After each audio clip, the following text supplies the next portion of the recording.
I thought I was coming home to rest. Instead, I came home to footage that made my hands shake so badly I had to sit down. The video didn't show violence. It didn't show shouting. It didn't show anything illegal. But it showed something far worse, something quiet, repeated, deliberate. Every night I was away. My daughter-in-law was sneaking into my wife's bedroom. Before I continue, if you're listening to this story during a quiet moment, maybe late at night, maybe while driving or lying in bed, I invite you to subscribe and leave a comment telling me where you're listening from. It reminds me that these stories are shared, not told alone. Now let me take you back to the moment everything began. I'm 61 years old.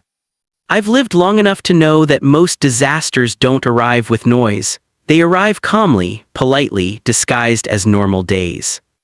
My wife, Alina, and I have been married for 38 years. She's not just my partner, she's my memory. When I forget things, she reminds me who I am. When life gets loud, she's the quiet that steadies me.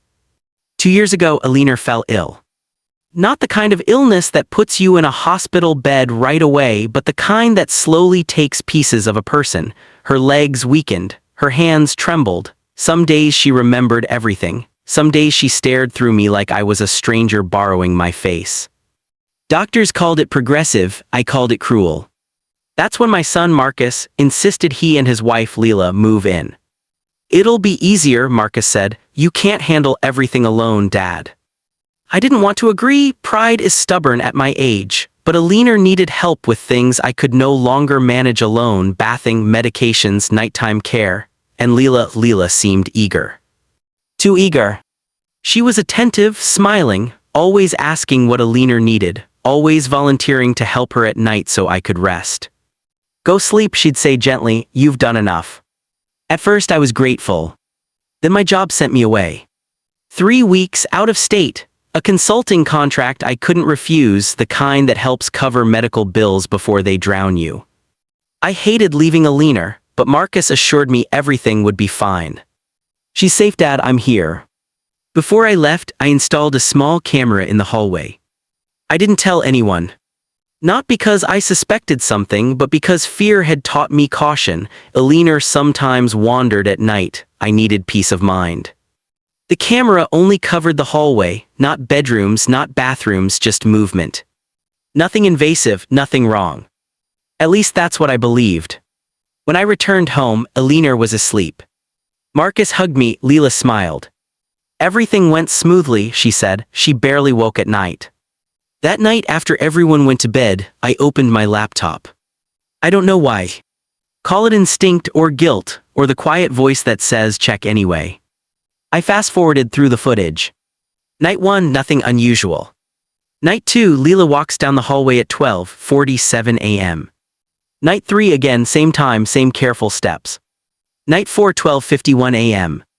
Night 5, 12:49 a.m. Always barefoot. Always slow. Always carrying nothing. She entered Alina's room. And she stayed. 20 minutes. 30. Once almost an hour. Every single night I was gone. My chest tightened. Maybe she was helping her to the bathroom, maybe Alina was scared, maybe it was innocent. I told myself that. Until I noticed something else. On the last night before I returned, Leila entered the room. But this time Marcus followed her. They didn't speak. They didn't turn on lights. They went in together. And the door closed behind them. I stared at the screen until my eyes burned. No sound. No proof. No explanation. Just a closed door and 37 minutes of silence. I shut the laptop. I didn't confront anyone. Because deep down, I knew something far worse than betrayal was unfolding. And whatever was happening in that room, my wife didn't have the strength to defend herself. I didn't sleep that night. I lay beside Alina, listening to the soft rattle in her breathing, watching the rise and fall of her chest like it was the only thing anchoring me to the room. Every few minutes, my eyes drifted to the door, half expecting it to open quietly the way it had on the screen. It didn't. Morning came with the smell of coffee and the sound of Leila humming in the kitchen. Too normal. That was the worst part. If something terrible is happening, you expect the world to change its tone. You expect the air to feel different. but the house felt exactly the same: sunlight through the curtains, dishes clinking, footsteps on the stairs. Marcus kissed Alina on the forehead before leaving for work. Leela adjusted Alina's blanket with careful hands. "Did she sleep okay?" I asked, forcing my voice to stay level. "Like a baby," Leela replied without hesitation. She barely stirred. I watched her eyes when she said it, not darting, not nervous, calm, practiced. After breakfast, Marcus left. Leela gathered the dishes. "I'll take her meds," she said. "You should rest, you look tired." "I'll do it," I said quickly. She paused for half a second, just half, and then smiled. "Of course." That pause stayed with me long after she left the room. Alina sat in her chair by the window, sunlight catching the silver in her hair. Some days she was clear, other days words slipped through her like water through fingers. Today her eyes followed me. That alone made my heart ache. I knelt in front of her, holding her hands gently. They were thinner than I remembered, fragile. "Ellie," I said softly, using the name only I used. "Did anything happen while I was gone?" She frowned slightly, as if sorting through fog. "Night," she whispered. My breath caught. "What about night?" She swallowed, her fingers tightening around mine. "She comes," Alina said, quiet. I felt a chill crawl up my spine. "Who comes?" Alina hesitated, her eyes moved toward the hallway. "She says helping." "Helping?" The word echoed like a lie that had rehearsed itself too many times. "Does she help you?" I asked gently. Alina looked confused now, her brows pulled together, and she shook her head slowly, weakly. "No," she said, "she takes." I froze. "Takes what?" I whispered. Alina opened her mouth, then closed it again. Her breathing grew faster, her hand began to tremble. I squeezed her fingers. "It's okay, you don't have to say it." But she tried. "Papers," she murmured, small, white. My heart started pounding. "Medication, documents, something else." Before I could ask more, Alina's eyes clouded. The moment passed, her grip loosened, and she leaned back, exhausted, as if the effort of speaking had drained her completely. I sat there for a long time, my mind racing. "She comes, quiet, she takes." That wasn't caregiving. That was theft. Or worse. That afternoon, while Leela was out grocery shopping, I checked Alina's bedside drawer. Everything looked neat, too neat.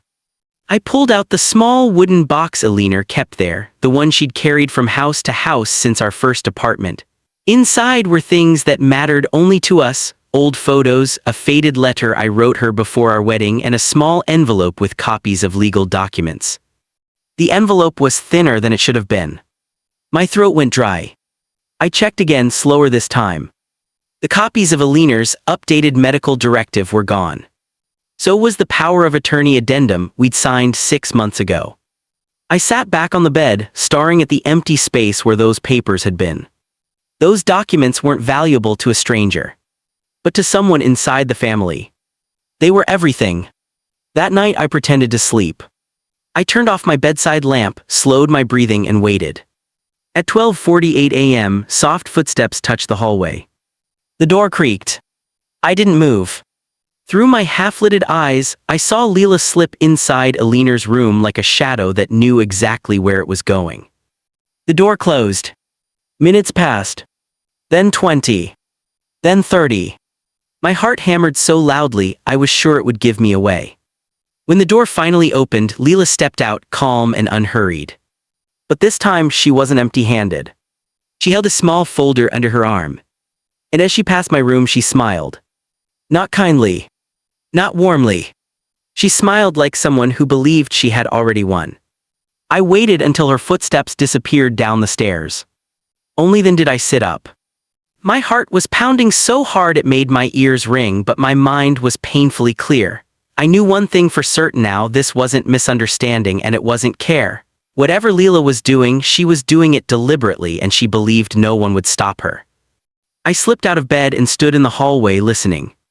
The house was quiet, too quiet, even the old floorboards seemed to hold their breath. Downstairs, a faint light glowed from the study. That was strange. No one ever used the study at night. I moved slowly, every step measured, careful not to let the stairs creak. When I reached the bottom, I stayed in the shadows and looked through the narrow crack of the door. Leela was sitting at my desk. She had spread papers across the surface, papers I recognized immediately, Eliner's medical forms, copies of our identification, a handwritten list in neat, confident strokes. She wasn't stealing randomly. She was organizing. I felt sick. She pulled out her phone and snapped photos of each page one by one, calm and methodical, as if she'd done this many times before. Then she opened the drawer. My drawer. Inside was the lockbox. The lockbox I hadn't opened in months. She reached into her pocket and took out a key. A key I had never given her. My hands clenched into fists. She opened the box and removed the final envelope, the original power of attorney document, the one that transferred full decision-making authority if Eliner became incapacitated. I watched her read it. Then smile. And in that moment, I understood something that made my blood run cold. Leela wasn't just trying to take control. She already believed she had. I backed away silently and returned upstairs, my legs shaking so badly I had to grip the banister to steady myself. I didn't confront her. Not yet. Because the worst mistake you can make with someone who thinks they're untouchable is letting them know you're watching. The next morning, Leela acted perfectly normal. She made breakfast, she asked about my sleep, she helped Eliner dress with the same careful hands and soft voice she always used. But now I noticed things I hadn't before. How she answered questions meant for Marcus. How she redirected conversations. How she subtly positioned herself between Eliner and anyone else. Control didn't come with shouting. It came with access. That afternoon, I went out under the pretense of running errands. Instead, I drove straight to my attorney.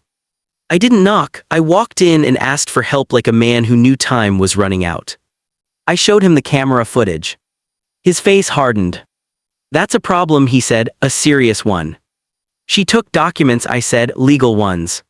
He nodded slowly. Then you need to act fast. If she files anything with those, it could take months to untangle, especially given your wife's condition. What do? I asked. He leaned forward. First, you protect your wife. Second, you document everything. And third, he paused, you find out who else is involved. I already knew the answer to that. Marcus. That night I sat my son down. Just the two of us. Did you know Leela goes into your mother's room every night? I asked. Marcus stiffened just slightly. She's helping, he said quickly, too quickly. You know mom needs care. Does she need paperwork? I asked. He avoided my eyes. That was all the confirmation I needed. You knew, I said quietly. Marcus swallowed. Dad, we were just trying to make things easier. For who? I asked. He didn't answer. Instead, he said something that broke something in me. You're tired, he said. Maybe it's time you let someone else take over. I stared at my son, the boy I taught to ride a bike, the man I trusted with my wife's safety, and realized I didn't recognize him anymore. That night I moved the camera. Not to the hallway, but to the study. And I set it to record sound. Because if they thought I was asleep, they were about to make a mistake they could never erase. The camera light blinked once, then went dark. Recording. I placed it carefully behind the row of old law books in the study, angling it just enough to catch the desk and the chairs across from it. You wouldn't notice it unless you were looking for it, and Leela never looked for anything she believed already belonged to her. That night I went to bed early. Earlier than usual. I made sure Marcus and Leela saw me take my medication, saw me turn off the lamp, saw me lie still. I even let my breathing deepen into the slow rhythm Eliner had taught me years ago when we used to pretend to sleep to surprise the kids on Christmas morning. Only this time there would be no laughter. At 12:46 a.m., footsteps again. At 12:48, the familiar creak of the study door. I waited another 5 minutes before slipping out of bed and pressing my ear against the wall near the stairs. I didn't need to go down, I didn't need to see them. I needed to hear them. The next morning, my hands shook as I opened the laptop. I sat alone in the kitchen, the house still quiet, Eliner asleep, Marcus in the shower, Leela folding laundry upstairs. I put in my earbuds and pressed play. At first, there was only the sound of papers moving, a chair scraping lightly against the floor. Then Leela's voice. She's getting worse, she said calmly. You can't deny that. Marcus sighed. I know, but Dad's still sharp.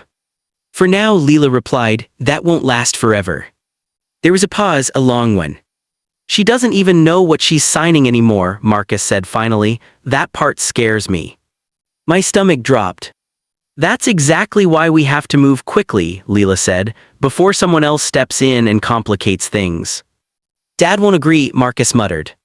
He doesn't have to, she said, not if the paperwork is already in place.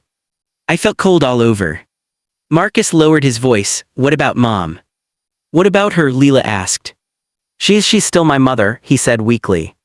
Leela laughed softly, not cruelly, almost patiently. Marcus, she said, she doesn't even know what day it is half the time. She's not living, she's existing. I clenched my jaw so hard it hurt.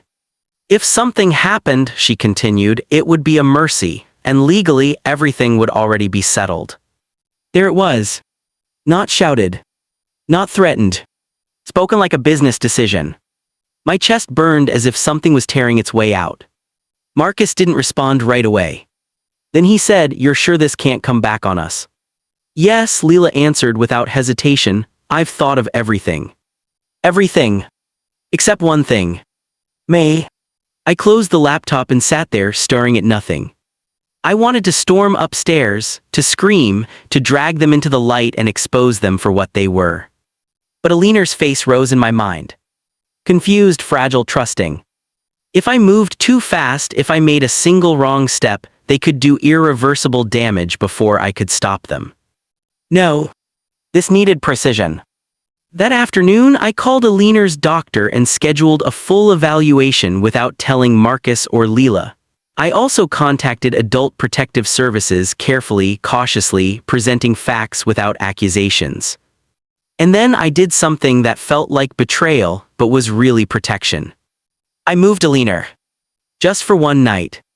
I told Marcus she was going for tests. I told Leela it was routine. Neither questioned me. That alone told me everything. That night, with Alina safe in the hospital, I returned home and waited. At 12:49 a.m., the study door opened. At 12:50, Leela spoke. She should have been here by now, she said sharply. Marcus sounded uneasy. Dad said tests. That's not what worries me, she said. What worries me is why he didn't tell me. There was silence. Then papers shuffled. And then panic. Marcus, Leela whispered, the originals are gone. My originals. The room erupted in movement. What do you mean gone? Marcus asked. I mean someone took them, she snapped, and I think I know who. I smiled for the first time in weeks. Because now they knew. They weren't in control anymore. I didn't sleep that night either. But this time it wasn't fear keeping me awake. It was certainty. By morning, I already knew how this would end. I just needed them to walk far enough into their own lies that there would be no way back. When Alina woke in the hospital, she was calmer than she'd been in weeks. The nurses said she slept through the night without agitation, no confusion, no panic. Safe. That word had never sounded so powerful. I held her hand and promised her, quietly, that no one would ever take advantage of her again. At home, the atmosphere shifted. Marcus avoided me. Leela watched me. Not openly, not obviously, but every time I entered a room, her eyes tracked me like I was an unpredictable variable she hadn't calculated for. She didn't go into Alina's room that night. Or the next. Instead, she started pressing. When will Alina be back? She asked at breakfast. The doctors haven't decided, I replied calmly. She's better at home, Leela said. Hospitals make things worse. I'll trust the doctors, I answered. Her jaw tightened. Later that day, 2 people arrived at the house. A woman in a navy blazer. And a man with a quiet, serious face carrying a clipboard. Adult Protective Services. I let them in. Marcus froze when he saw them. Leela's smile disappeared completely. We've received concerns about a vulnerable adult, the woman said evenly. We'd like to ask a few questions. Leela recovered first. Of course, she said, we've done nothing but care for her. I said nothing. I let the footage speak. In the study, I played the recordings. The hallway footage. The nightly visits. The study conversations. Leela's voice filled the room, calm, strategic, unafraid. Until it was. That's taken out of context, she said sharply. You're twisting it. The man with the clipboard looked up. Ma'am, are you denying entering the room nightly without consent? She needed help, Leela snapped. The woman turned to Marcus. Did your father know about these visits? Marcus opened his mouth. Closed it. Then finally whispered no. That single word echoed louder than any scream. The APS worker nodded. We'll need to continue this investigation. Leela stood up abruptly. This is ridiculous, you can't just accuse someone. I'm not accusing, the woman replied calmly. I'm documenting. Leela's composure cracked. You planned this, she hissed at me. You're trying to ruin us. I met her eyes. No, I said quietly, you did that yourselves. That evening my attorney called. They tried to file, he said. Using scanned copies it failed, the system flagged inconsistencies. I exhaled for the first time in days. And one more thing, he added, the bank alerted us to attempted access on your wife's account. Leela. Of course. By nightfall Marcus came to me alone. His eyes were red, his shoulders slumped. I didn't think it would go this far, he said. You didn't stop it, I replied. He nodded slowly. I should have. Yes, I said, you should have. He asked to see Alina. I told him no. Not yet. 3 days later, APS made their recommendation. Leela was no longer allowed unsupervised contact with Alina. Temporary restraining measures were put in place.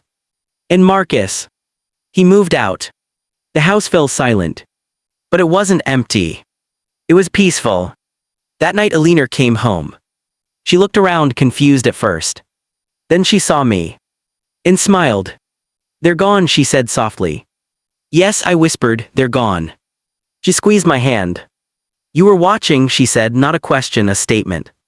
I swallowed hard. I was. Good, she said. I was scared. I kissed her forehead and held her like the world depended on it. Because in some ways it did. I thought it was over. That once the truth was dragged into the light, everyone would retreat, ashamed, exposed, finished. I underestimated desperation. 2 nights after Alina returned home, the house phone rang at 2:13 a.m. It hadn't rung at that hour in years. I answered it without speaking. Leela's voice came through the line, thin and shaking, but sharp underneath. You think you've won, she said, but you've made a mistake. I didn't respond. You've turned Marcus against me, she continued. You've poisoned him. You did that yourself, I replied calmly. There was a pause, then her voice hardened. She doesn't know what she's saying, Leela said, and you know it. My grip tightened on the phone. She knows enough, I said. Leela laughed softly, enough to ruin everything, enough to decide who controls millions. There it was again. Control. I hung up. The next morning, Alina had one of her clear days.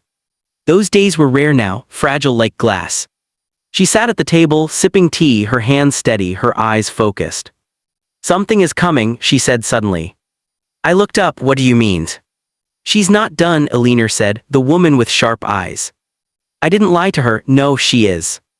Alina nodded slowly, as if confirming something she already knew. Then she did something that stunned me. I want to speak, she said. To who? I asked gently. To everyone, she replied, before I forget again.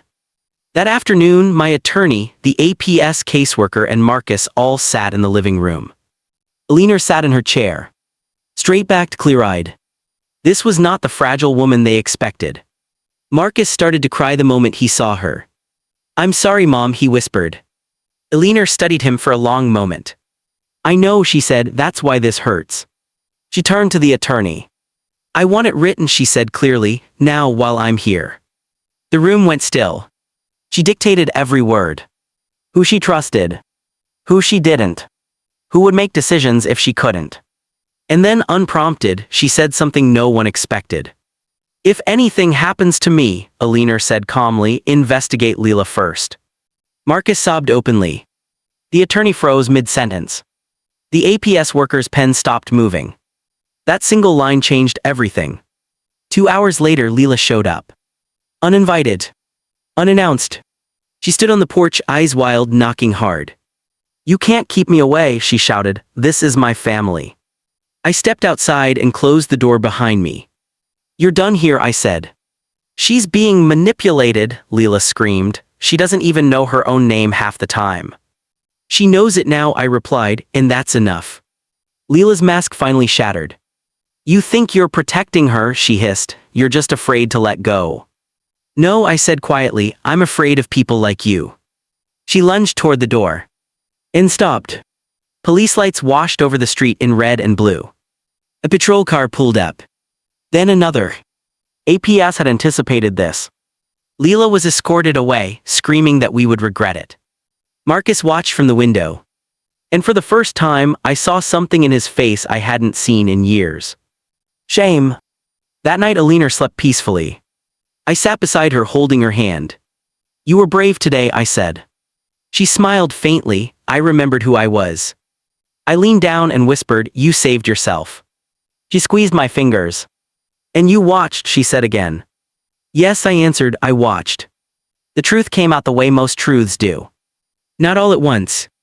Not dramatically. But piece by piece, until there was nowhere left to hide. Within days of Leela being escorted away, the investigation widened. What began as a concern for Alina's safety turned into something much larger, something that reached beyond our house and into a pattern that made the investigators' faces grow more serious every time they returned. Leela wasn't new to this. That was the first revelation. The APS worker sat across from me in the living room, her folder thicker now, heavier with meaning. "We ran her name," she said. "There are no convictions, but there are reports, 3 of them, different states." My stomach dropped. "What kind of reports?" I asked. "Elder financial exploitation," she replied. "Unproven, unresolved, families pulled back before cases could move forward." I closed my eyes. 3 families who didn't have a camera. 3 families who trusted the wrong person. "In Marcus?" I asked. The worker hesitated. "He appears to have been guided." That word again, guided. Leela didn't need brute force, she used confidence, control, the illusion of competence. She stepped into moments of vulnerability and quietly rewrote the rules. Marcus came by that evening. Alone. He looked smaller somehow, like the weight of everything he'd ignored had finally settled on his shoulders. "She didn't start like this," he said, sitting across from me. "At least I don't think she did." "Maybe not," I said, "but she ended here." He nodded slowly. "I thought I was helping," he whispered. "I thought I was taking pressure off you." "You handed it to someone else," I replied gently, without looking at who they were. He broke down then, not loudly, not theatrically, just the quiet, defeated tears of a man who realizes too late that love without judgment can still destroy people. "I'm going to testify," he said, "if it comes to that." I studied him for a long moment. "Then do it honestly," I said. "That's the only way forward." A week later, Leela was formally charged. Not for what she intended, but for what she had already done. Forgery. Attempted financial exploitation. Coercive control of a vulnerable adult. The evidence was airtight. The recordings. The bank alerts. The documents she altered. The prior reports. She had believed Alina's illness made her invisible. Instead, it made every move clearer. Alina had another clear day the morning the charges were filed. She sat in her chair, listening as I explained everything slowly, carefully. "She wanted to take things that weren't hers," Alina said when I finished. "Yes," I replied. Alina nodded. "She thought I was already gone." I swallowed hard. "But I wasn't," she said firmly. "No," I said, "you were." She reached for my hand. "Promise me something," Alina said softly. "Anything. When I can't remember anymore, don't stop watching." I squeezed her hand. "I won't." The house changed after that. It felt lighter. Quieter. Not because nothing bad had happened, but because it was no longer happening in the dark. Marcus started therapy. He visited Alina under supervision. Slowly, carefully, rebuilding trust one honest conversation at a time. And Leela. She stopped calling. Stopped writing. Stopped pretending. One afternoon, weeks later, I received a letter from the prosecutor. They didn't need Alina to testify. Her recorded statement. Her clarity that day. Her words. They were enough. I stood in the kitchen holding the letter, sunlight spilling across the floor, and realized something important. The camera hadn't saved my wife. Attention had. Care. The refusal to look away. The courtroom was quieter than I expected. No shouting. No dramatic outbursts. Just the low hum of reality settling into place. Leela sat at the defense table, her posture rigid, her face carefully blank. She didn't look at me, she didn't look at Marcus. She stared straight ahead as if refusing to acknowledge the people she had nearly erased. The judge spoke calmly, methodically, as the charges were read. Forgery. Financial exploitation of a vulnerable adult. Coercive control. Each word landed with weight, not just on her, but on everyone in the room who now understood how easily trust can be turned into a weapon. When it was over, Leela was led away. She never once looked back. Elinor didn't attend the hearing. The doctors advised against it. The stress could steal clarity she might never get back. Instead, she waited at home. I returned in the late afternoon, the sun already dipping low, casting long shadows across the living room. Elinor sat in her chair, the same one by the window, her hands folded neatly in her lap. She looked at me and smiled. "It's finished, isn't it?" she asked. "Yes," I said, "it's finished." She closed her eyes for a moment, then nodded. "Good," she said, "then I can rest." That night Elinor slept deeply. Peacefully. I stayed beside her, listening to her breathing, the same way I had the night I first watched the footage that changed everything. Only this time, there was no fear in the silence. Just love. Just time. In the weeks that followed, life didn't magically become easy. Elinor still forgot things. Some days she didn't recognize the house. Some days she called me by my father's name. But something had changed. She trusted the quiet again. She wasn't afraid at night.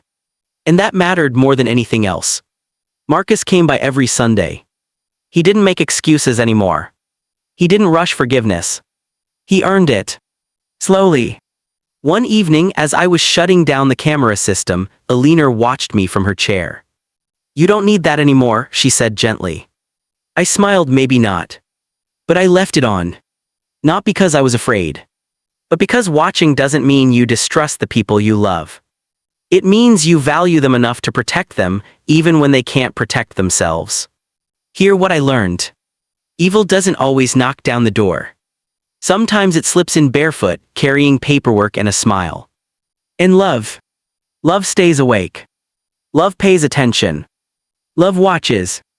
If this story moved you, take a moment to like and subscribe so you don't miss the next powerful family story. And tell me in the comments, where are you watching from right now? Until next time, remember, silence protects no one, but awareness can save a life.